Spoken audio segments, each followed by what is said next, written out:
Akalar, men sizlarga bitta oddiy eslatma va tavsiya berib o'tib ketaman. Siz mashinangizni moyini yoki bo'lmasam korobkangizni moyini, motorini moyini almashtirgansiz.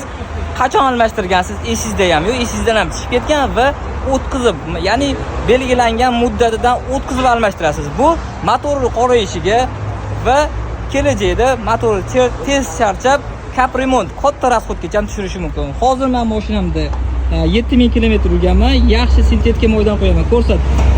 Ko'rasizlar, hozir biz nomni tekshirib qo'ydik. Urug'lari ham yaxshi turibdi va ko'rasizlar, motordagi moyi rangi tilla rang turibdi. Maksimum 8000 gacha almashtirishni tavsiya qilaman.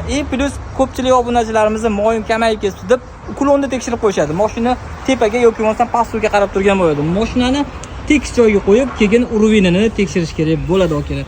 Agar kimda kim mana shu moy urug'iga, antifrizlar va boshqa narsalarga tushunmaydigan bo'lsa, olib kelsanglar, o'zimizni sizlarga tekinga qarab tekshirib beramiz.